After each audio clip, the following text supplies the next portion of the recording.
우리 목자님들하고 부목자님들 참 하나님께서 복의 복을 더해 주시기를 간절히 바랍니다. 제가 지난번 이제 주일 오후 설교하면서 창세기부터 보겠다 이렇게 말씀을 드렸었는데 처음부터 창세기가 아니게 되었습니다. 목자의 헌신 예배 정말 우리 교회에서 가장 축복받을 분들이 헌신하는 그런 시간인 거죠. 제가 좀 전에도 한번 축복드렸지만 정말 하나님께서 우리 목자 부목자님들 정말 복의 복을 더해 주시기를 다시 한번 간절히 바랍니다. 여러분 색깔, 만약에 여러분 자신을 색깔로 표현한다면 무슨 색이라고 하실 수 있겠습니까? 좋아하는 색깔 말고 여러분 자신을 색깔로 표현한다면, 그러니까 만약 좀 이렇게 예리하고 냉정한 성격이라면 파란색이라고 할 수도 있을 것이고, 성격이 불같으면 빨간색이라고 할 수도 있을 것이고, 내가 나를 돌아보니까 좀 잘 안 웃는 것 같다 하면 회색이라고도 할 수 있을 것이고, 한번 생각해 보십시오. 여러분 자신을 무슨 색이라고 표현할 수 있겠습니까? 나는 예쁘니까 핑크.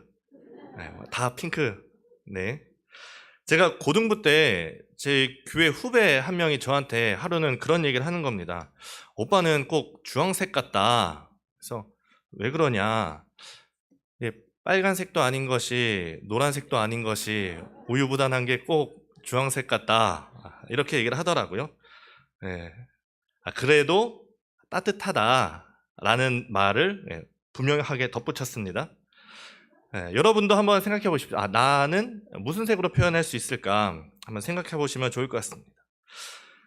많은 사람들이 이제 꿈을 꿉니다. 그래서 영웅에 대해서 영화도 굉장히 많죠. 우리가 잘 아는 슈퍼맨, 배트맨, 최근에는 어벤져스가 많이 나오다가 요새는 좀 이렇게 뜸한 것 같습니다. 그런 영웅들의 영화가 많은 걸 보면 누구나 영웅을 좀 꿈꾸고 있고, 내가 영웅이 되거나 아니면은 그런 영웅을, 우리를 구원해줄 어떤 그런 영웅, 메시아의 출현을 기다리기도 합니다. 그럼 교회는 어떨까요?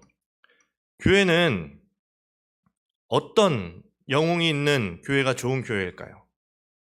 가까이에 있는 명성교회나 아니면 저 여의도에 있는 그런 큰 교회들을 보면은 정말 이 수만 명 목회를 하는 그런 어떤 위대한 지도자도 있을 것이고, 아니면 나는 동네 아저씨처럼 좀 친근하게 다가갈 수 있는 그런 지도자를 원하는 사람들도 아마 있을 겁니다. 사람마다 생각이 다르겠지만 제가 생각하는 교회는 오늘 설교 제목인 것처럼 함께 세워져 가는 교회. 어떤 한 사람의 위대한 영웅이 있는 것이 아니라 우리 모두가 다 작은 그런 영웅이 되는 교회가 저는 건강한 교회다, 좋은 교회다, 그렇게 생각을 합니다. 오늘 우리가 이 말씀에서 읽은 모세는 위대한 영웅이었죠. 정말 위대한 영웅입니다. 이스라엘의 정체성이 어디서 나오느냐라고 얘기하면은 출애굽에서 나온다라고 할 수 있습니다. 그런데 그 출애굽을 이끌었던 지도자가 바로 이 모세인 것이죠. 여러분이 잘 아시듯이 10가지 재앙을 일으키고, 홍해를 가르고, 바위를 치면 물이 나오고, 기도하면 하늘에서 만나와 메추라기가 내리는 정말 능력 있는 위대한 지도자였습니다.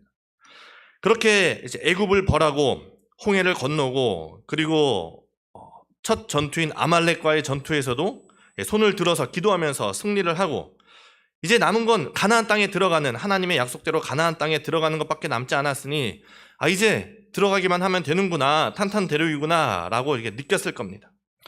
하지만 여러분, 현실은 상상과는 좀 다르죠. 현실은 현실입니다.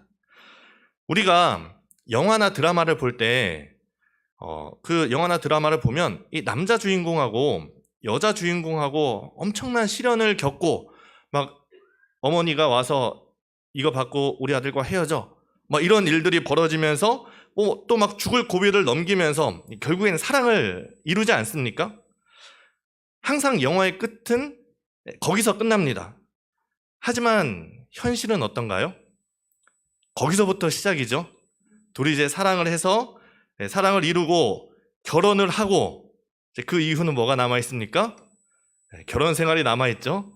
서로 이제 다른 점들 때문에 싸우고, 뭐 치약을 중간에서부터 짰느니, 뭐 변기뚜껑을 열어놨느니, 빨래통에 빨래를 제대로 넣느니, 이제 애까지 낳으면 더 육아 스트레스까지. 이게 현실이죠, 현실. 우리가 그런 영화를 보면서 이렇게 사랑이 이루어지는 걸 보면서 정말 아름답게 잘 끝났구나라고 생각을 하지만, 그 영화 너머에 있을 현실을 생각하면 저는 사실 좀 웃음이 나옵니다. 너희도 그렇게 사랑을 이뤄서 결혼해봐라. 물론 저는 결혼 생활이 즐겁습니다.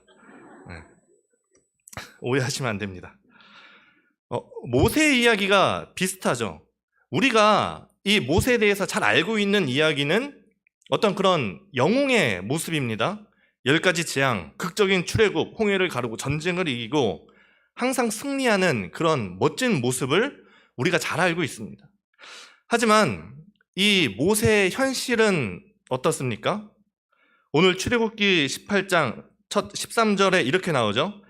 이튿날 모세가 백성을 재판하느라 앉아있고 백성은 아침부터 저녁까지 모세의 곁에 서 있는지라. 이 모세의 현실은 뭐냐? 하루 종일 앉아있고 아침부터 저녁까지 백성을 재판하느라 바쁜 것이죠. 마침 장인 이드로가 와서 보고 있으니까 이게 답답한 겁니다. 너 왜 혼자 그렇게 일을 하냐? 했더니 모세가 하는 대답이, 모세가 그의 장인에게 대답하되 백성이 하나님께 물으려고 내게로 옴이라. 그들이 일이 있으면 내게로 오나니 내가 그 양쪽을 재판하여 하나님의 율례와 법도를 알게 하나이다. 이스라엘 백성들이 수십만 명이 모여 있으니까 분명히 그 안에서 문제가 발생을 할 겁니다. 그러면 이제 그 문제를 가지고 누구에게 가야 됩니까? 모세를 찾아가는 것이죠. 지도자가 모세니까. 이 모세 앞에 백성들이 길게 줄을 서서 차례대로 와서 시시비비를 가리고, 모세가 하는 일이 뭡니까? 지도자로서 올바른 판결을 내려주는 것이죠. 하루 종일, 이 사람이 많다 보니까 하루 종일 그 일만 보고, 내일도 재판하고 그 모레도 재판하고, 해도 끝나지 않는 재판이 이 모세 앞에 있는 현실인 것입니다. 우리가 생각하는 모세는 손에 지팡이를 잡고 막 손을 들면 홍해가 갈라지고 기적을 일으키는 모습을 생각을 하지만, 실제 모세의 현실은 뭡니까? 그냥 자리에 앉아서 백성들을 계속 하루 종일 재판만 하는 겁니다. 여러분, 목사 하면은 어떤 모습이 떠오르십니까? 강단에서 설교하는 이 모습이 가장 먼저 떠오르시겠지만, 제가 목회자가 되고 나서 가장 많이 한 게 운전입니다. 제가 목사가 됐는지 기사가 됐는지 모르겠지만, 전도사 때는 부목사님들 모시고 운전하고, 부목사가 돼서는 담임목사님 모시고 운전하고, 뭐 이리저리 운전하고, 또 무슨 교회 행사 있으면은 항상 먼저 가서 책상 나르고 의자 나르고 물통 나르고 했던 기억이 있습니다. 또 우리 전도사님들도 지금 하고 있지만 방송실에 올라가서 이제 방송 기사가 되는 거죠. 뭐 방송 넘기고 뭐 이런 일들이 목사의 사실 현실인 거죠. 그리고 모처럼 설교를 해도 조는 사람들이 이렇게 한두 명씩 있고, 현실은 우리가 꿈꾸는 상상과는 조금 거리가 있는 것이죠. 이 모세의 장인인 이드로가 그걸 보면서, 모세의 현실을 보면서 모세가 답답한 겁니다. 그래서 출애굽기 18장 17, 18절에 이렇게 얘기합니다. 모세의 장인이 그에게 이르되 내가 하는 것이 옳지 못하도다. 너와 또 너와 함께한 이 백성이 필경 기력이 쇠하리니 이 일이 내게 너무 중함이라. 내가 혼자 할 수 없으리라. 그 위대한 지도자도 혼자 할 수 없는 일이 있는 것이죠.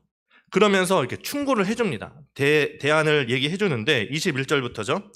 너는 또 온 백성 가운데서 능력 있는 사람들 곧 하나님을 두려워하며 진실하며 불의한 이익을 미워하는 자를 살펴서 백성 위에 세워 천부장과 백부장과 50부장과 10부장을 삼아 그들이 때를 따라 백성을 재판하게 하라.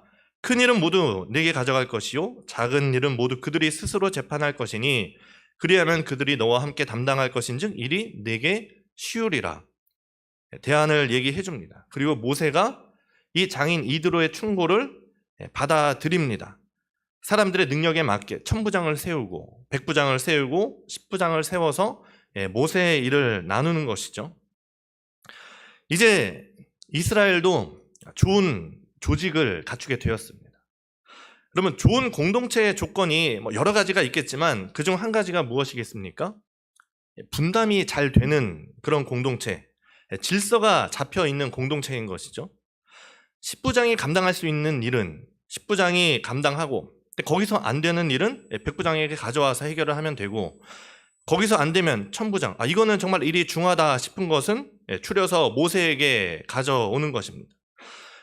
만약 그렇지 않고 가나안에 들어갈 때까지 모세가 이 모든 일을 다 재판하고 판결했다면, 모든 일을 다 했다면 어떻게 됐을까요? 제 생각에는 아마 지금도 가나안에 들어가지 못했을 겁니다. 지금도 아마 모세가 계속 그 일을 보고 있을 가능성이 높은 거죠. 교회도 좋은 공동체가 되기 위해서는 질서가 있어야 됩니다. 질서가 필요합니다. 목장 내에 일이 있을 경우, 이것이 좋은 일이든 나쁜 일이든, 좋은 일이 있을 때 이 기쁜 소식을 가장 먼저 누구와 함께 나눠야 될까요? 1번 담임 목사님, 2번 옆에 정원교회 목사님, 3번 목자. 아마 생각이 다 있을 겁니다. 예전 교회에 있을 때 그런 분이 있었습니다. 이분이 이제 사회에서 좀 지위가 있으신 분인데, 그러다 보니까 부목사랑 잘 대화를 안 하고 항상 담임 목사님을 찾아가는 분이 계십니다. 약간 좀 이렇게 급이 안 맞는다고 생각을 하셨는지는 잘 모르겠는데, 그 담임 목사님께 연락을 드리고 얘기를 나누면 회의 때 담임 목사님이 이제 물어보시는 거죠. 그 집사님 요새 어떠시냐고. 저는 어떻습니까? 아는 바가 없고 들은 바가 없으니 이제 우물쭈물대면 분위기가 이제 이상해지는 거죠. 순식간에 무능한 백부장이 되는 겁니다. 저를 그렇게 만들지 말아 주십시오. 우리가 먼저 목장 내에 기뻐할 일이 있으면, 또 위로할 일이 있으면 목장 안에서 먼저 기뻐하고 또 위로해줘야 되죠. 목장은 작은 교회입니다. 그렇기에 우리 목자라는 자리가 정말 쉽지 않고 맡기 쉽지 않으셨을 것이지만, 그렇기 때문에 제가 항상 기도할 때 우리 목자님들, 부목자님들 위해서 항상 기도하고 있습니다. 어쨌든 목장 내에서 기뻐하고 위로할 것을 위로하고, 그리고 또 교회에 알려야 할 것은 1교구는 저한테 알려주시면 되고, 2교구는 이지원 목사님에게 알려주면 됩니다. 그리고 거기서 제 선에서 해결할 수 있는 일이 있으면은 제 선에서 해결하면 되고, 또 담임 목사님께 말씀드려야 될 것이 있으면 목사님께 말씀을 드리면 되는 것이죠. 예를 들어서 여러분이 교회에 왔는데 쓰레기통이 넘어져 있는 겁니다. 자, 이걸 보면 어떻게 해야 됩니까? 1번 담임 목사님께 전화한다. 2번 정원교회 목사님한테 전화한다. 어떻게 해야 됩니까? 정원교회 목사님한테 전화해서 네. 쓰레기통이 넘어져 있으면 어떻게 해야 됩니까? 세우면 되는 것이죠. 그런데 이 쓰레기통을 세워서 보니까 쓰레기통이 부서져서 고장나서 넘어져 있는 겁니다. 그럼 어떻게 해야 되죠? 1번 담임 목사님께 전화한다. 2번 모세를 찾아간다. 우리가 그 사무실에 연락하면, 얘기하면 다음 주에 새로운 쓰레기통을 만나보실 수가 있을 겁니다. 그 밖에 목장 내에 일들이 있으면, 예를 들어서 목장 내 세 가족이 신방을 원한다. 그러면 어떻게 하시겠습니까? 1번 그 교구 목사님들에게 연락을 주시면 담임 목사님과 상의해서 시간을 잡고 신방을 하면 되겠죠. 질서를 세워가야 하는 것입니다. 쓰레기통이 넘어질 때마다 모세를 찾아가면 아직도 가나안에 못 들어가는 것이죠. 건강한 공동체는 어떤 공동체입니까? 함께 세워가는 교회.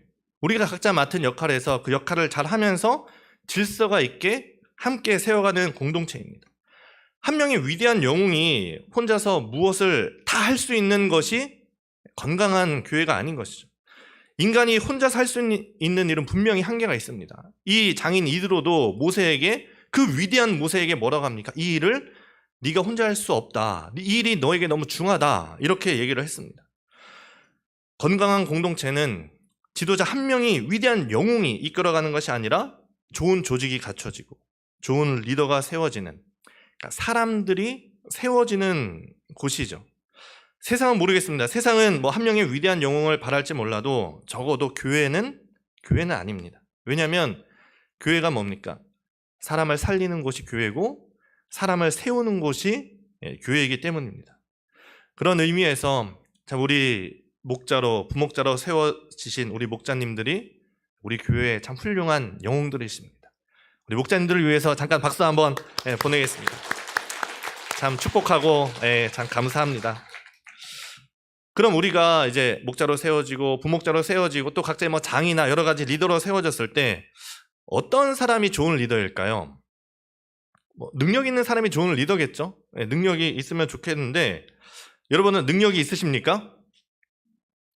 네, 제가 몇 가지 질문을 통해서 여러분의 능력을 한번 평가해 보겠습니다. 자, 첫 번째, 여러분 중에 난 하나님이 두렵지 않다. 난 내가 어떤 행동을 해도 하나님이 두렵지 않다 하는 분이 계십니까? 네. 두 번째, 나는 삶이 거짓됐다. 나는 거짓말을 좋아하고 진실되지 못하다 하는 분이 있습니까? 마지막, 난 사기치는 게 좋다. 나는 등쳐먹고 사기쳐서 이득 보는 걸 좋아한다. 혹시 그런 거 좋아하시는 분 있습니까? 우리가 오늘 읽은 성경 본문에서 능력 있는 사람을 뭐라고 얘기합니까? 21절에 보면 이렇게 나옵니다. 너는 또 온 백성 가운데 능력 있는 사람들, 21절, 네. 능력 있는 사람들 곧 하나님을 두려워하며 진실하며 불의한 이익을 미워하는 자를 살펴서 백성 위에 천부장과 백부장과 50부장과 10부장을 삼아 그들이 때를 따라 백성을 재판하게 하라. 이거 어디서 많이 본 사람 아닙니까? 누굽니까? 바로 여러분들 이야기죠. 바로 여러분들이 이 성경이 말하는 능력 있는 지도자인 겁니다.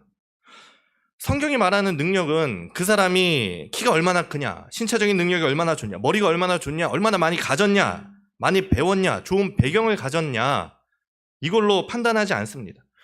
우리가 지금 주일 예배 때 이 사무엘서에서 이 사울의 얘기를 배웠습니다.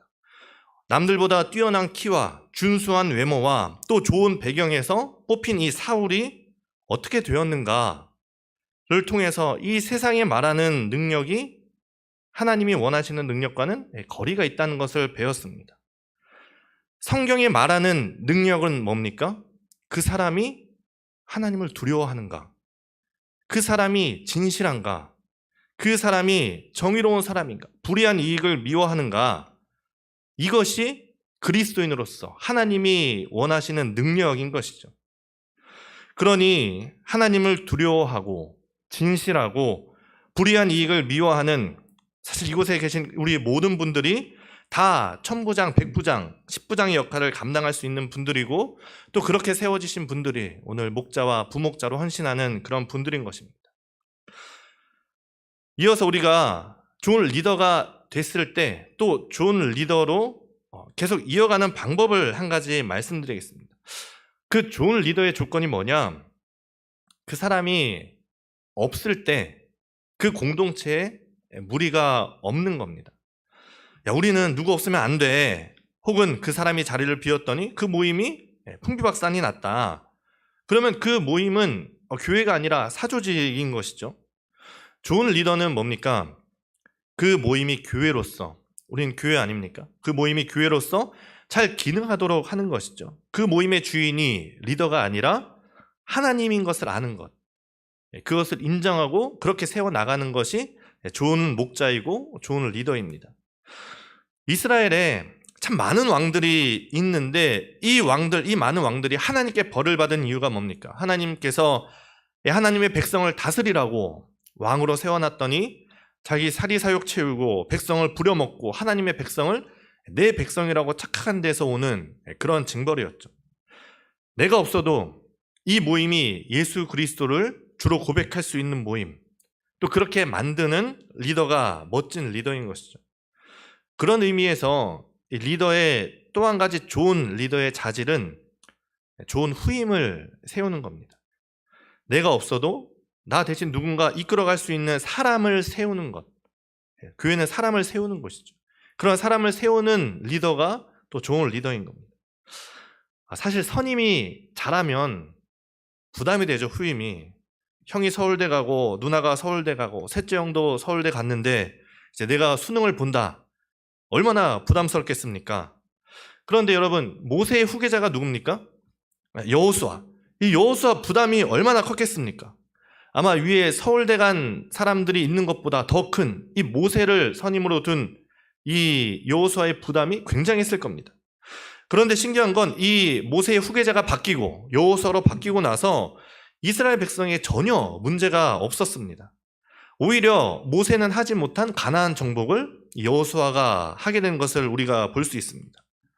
여호수아가 잘한 것도 있지만 모세가 후계자를 잘 세운 것이죠. 이것이 좋은 리더인 것이죠. 우리 목자님들 중에 이제 뭐 몇 년 안 돼서 은퇴하시는 분들도 있고 또 혹시나 사정이 생겨서 혹시나 내려놓는 분이 있을 수 있지만 그럼 뭘 해야 됩니까? 그 전에 좋은 후임을, 좋은 사람을, 리더를 세우는 것이 목자가 또 해야 될 일인 것이죠. 제가 교회는 사람을 세워가는 것이 교회다 이렇게 말씀을 드렸는데 그럼 그 세워진 사람들은 뭘 합니까? 다시 교회를 세우는 것이죠. 그러면 다시 그 교회는 사람을 세우고 제자를 세우고 제자들이 교회를 세우고 그 교회는 제자를 세우고 이 반복되는 힘이 교회를 교회되게 하고 건강한 공동체로 만드는 것입니다. 아까 여러분이 다 성경을 보셨듯이 여러분 모두가 성경이 말하는 능력 있는 사람들입니다. 이제 목자님들은 또 다른 사람을 세우셔야 됩니다. 이제 목장이 부흥했습니다. 20명이 되고 30명이 되고 40명이 됐는데 이제 40명 다 데리고 갈 겁니까? 이드로가 한 충고가 뭡니까? 너와 또 너와 함께한 이 백성이 필경 기력이 쇠하리니 이 일이 내게 너무 중함이라. 내가 혼자 할 수 없으리라. 우리가 혼자 할 수 없으면 사람을 세워서 또 다른 사람을 세우고 교회를 세워나가는 것이죠. 누구를 세워야 됩니까? 누가 할 수 있습니까? 하나님을 두려워하고 진실하고 불의한 이익을 미워하는 우리 모두가 할 수 있는 일입니다. 제가 아까 처음에 색깔 얘기를 했습니다. 분명히 우리는 다 각자의 색깔이 다릅니다. 각자 색깔이 다른 목원들이 모이고 또 그렇게 만나서 목장을 이루고 또 각자 다른 색깔을 가진 목장들이 모여서 교회를 이루어가는 것이죠. 색깔이 다르다고 걱정할 필요가 없습니다. 여러분 봄이나 가을에 우리가 이렇게 야외로 나가 보셨죠? 나가 보면은 낙엽 지고 또 봄에 꽃이 피고 참 색깔이 여기는 노랗고 저기는 하얗고 저기는 빨갛고 저기는 녹색이고 우리가 그걸 보면서 촌스럽다 이렇게 생각하지 않습니다. 왜 통일되지 못하지? 이렇게 얘기하지 않습니다. 그 자체로 우리는 아름답다 이렇게 얘기를 합니다. 왜냐하면 그것이 하나님께서 만드신 것이기 때문입니다. 하나님께서 만드신 자연이 아름답고 마찬가지로 하나님께서 만드신 교회도 각자의 다른 색깔을 통해서 아름다워져 가야 하는 것이죠. 일단 저는 주황색입니다. 여러분은 무슨 색을 하실 겁니까?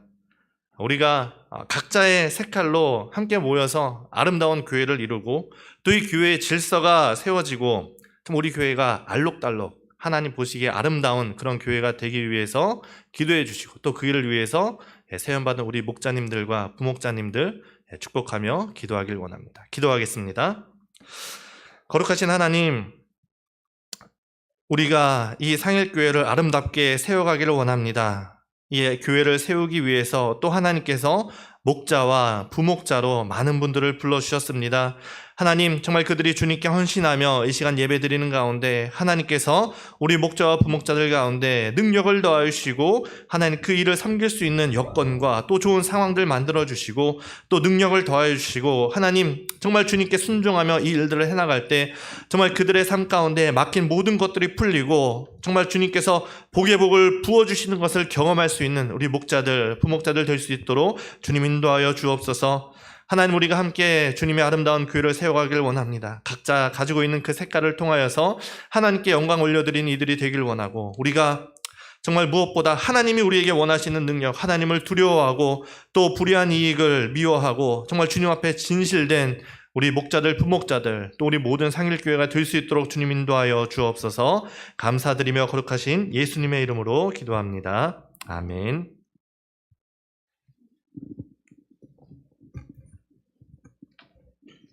찬송가